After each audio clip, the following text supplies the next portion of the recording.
তারা যত শতাংশ ভোট পাবে ওই 100-র মধ্যে তত শতাংশ তারা আসন পাবে। তার মানে আপনার ভোটটা কাজে লাগে এবং রাষ্ট্র পরিচালনায় ওই যে উপরের কক্ষে ওই উপরের তলায় যে 100 জন থাকবে তারা সিদ্ধান্ত নিয়ে রাষ্ট্রটা যাতে সঠিক পথে চালিত হয় সেই বিষয়ে দিক নির্দেশনা দিবে। আমরা যদি মনে করেন যে না এটা ভালো প্রস্তাব না, ওইখানে তো শুধুমাত্র ক্ষমতাশীল দল থাকতেছে না, ওইখানে তো আরো সব দলের প্রতিনিধিরা থাকতেছে, তারা তখন বাধা দিয়ে দেশকে সঠিক পথে নিয়ে এই ধরনের বন্দোবস্ত বা এই ধরনের প্রস্তাব ভালো কিনা বলেন?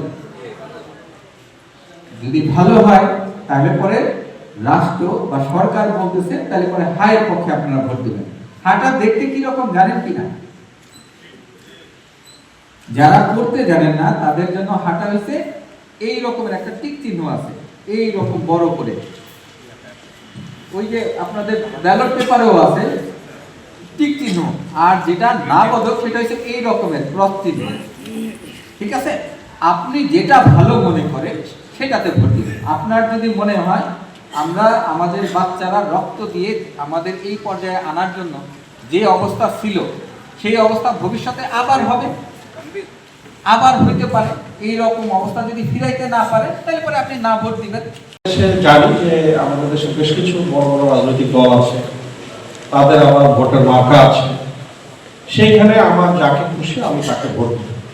যিনি আমার এখানে এমপি ক্যান্ডিডেট হয়েছেন তাকে আমার পছন্দের কিনা, অনেক সময় মার্কা আমার পছন্দের কিনা, এগুলো দেখে আমরা ভোট দিই।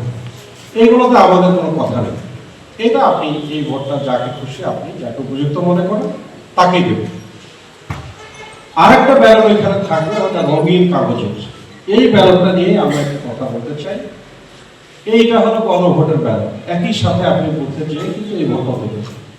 এইটা কি আবারও বলে জুলাই সনদ, আবারও বলে এই যে আপনার হলো পরিবর্তন সংস্কার, এত কথা সত্য সত্য মনে হয়।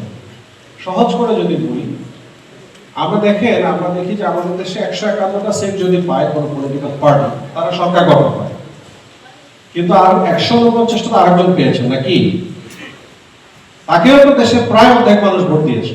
কিন্তু আমরা যেটা কালচার আমাদের দেখি, পলিটিক্যাল কালচার, তারা একদম নিধিরাম সর্দার হয়ে যায়, তাদের কথা কোনো জায়গায় আর কোনো কিছু হয় না।